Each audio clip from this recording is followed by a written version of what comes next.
L'Évangile ne dépend pas de l'efficacité de l'homme pour être efficace à sauver. Une des choses qui a le plus blessé l'Église, plus que tout ce que j'ai vu de mon vivant, et je prêche depuis 20 ans, c'est ceci: que l'efficacité de l'Évangile dépendrait de l'efficacité des méthodes utilisées pour le prêcher. On pense que le prédicateur doit être plus articulé, qu'il doit être plus drôle, qu'il doit être plus engageant, qu'il doit être plus charismatique, qu'il doit raconter plus d'histoires, qu'il doit faire tout ça parce que s'il y parvient, il peut toucher les gens. Et oui, c'est vrai, un prédicateur peut toucher les gens. J'ai appris à le faire. On peut vraiment émouvoir les gens. On l'a tous vu, non? Il monte sur scène, il accroche le public, il les fait rire, il raconte quelques anecdotes, il installe une ambiance détendue. Puis soudain, il change de ton. Il devient grave. Il leur fait porter un poids de culpabilité religieuse en insistant sur tout ce qu'ils n'ont pas fait, sur la misère de leur vie et leur besoin désespéré de changer les choses. Il les confronte à leurs manquements, à ce qu'ils n'ont pas accompli, à tout ce qu'ils devraient faire, mais qu'ils ne font pas. Et là, on lance la musique douce, et pendant que cette musique joue, il leur dit: « Il t'appelle, il te veut, tu ne veux pas de lui? Il est allé jusqu'à la croix pour toi? Tu peux bien marcher jusqu'au devant pour lui? Regarde ta vie. Tu sais que tu n'as pas marché droit. Tu sais que tu ne lui as pas obéi. Tu sais que tu ne lis pas ta Bible comme tu le devrais. Tu sais que tu ne partages pas ta foi comme tu le devrais. » Le prédicateur descend dans la salle.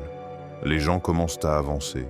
Si tu as quelque chose à régler avec Dieu, alors viens maintenant. Et on se dirige tous vers ce moment de catharsis collective, là, à l'avant de la salle. Oui, ça marche. Mais est-ce que ça sauve? Non. Ce que ça crée, c'est une expérience forte, réelle, mesurable. Assez pour que ce prédicateur imprime une brochure et l'envoie à d'autres églises. Je suis allé dans une ville de 13 000 habitants.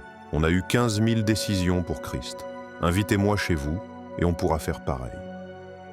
C'est terrible.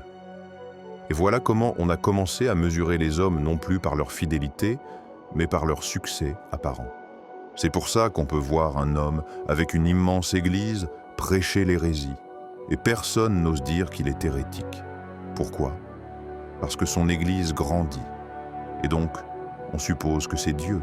Mais rien ne grandit plus vite qu'un cancer. Toute croissance n'est pas bonne. Les gens s'accumulent des enseignants selon leurs propres désirs. Ils ont les oreilles qui les démangent. Ils se détournent de la vérité et se tournent vers des mythes. C'est ce qui se passe. C'est exactement ce qui se passe. Mais comme on est obsédé par le succès, on regarde celui qui prêche le mythe et attire les foules, et on commence à adapter notre message pour rivaliser avec lui. Mais l'Évangile ne dépend pas de l'efficacité de l'homme pour être efficace à sauver. Paul dit, dans 1 Corinthiens 2, versets 3 et 4, « J'étais chez vous dans la faiblesse, dans la peur et dans un grand tremblement. Ma parole et ma prédication ne reposaient pas sur les discours persuasifs de la sagesse humaine, mais sur une démonstration de l'esprit et de puissance. » Peur, tremblement. On devrait être humble quand on manipule la parole de Dieu devant son peuple. On devrait même être terrifié.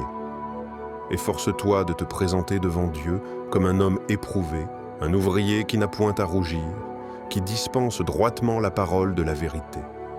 Pourquoi? Parce qu'il manipule avec précision la parole de la vérité.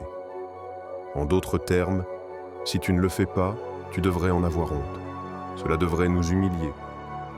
Paul dit: « J'étais avec vous dans la faiblesse, la peur et le tremblement. » Et ce que les gens ont vu, ce n'était pas une démonstration de son talent, mais de la puissance de Dieu.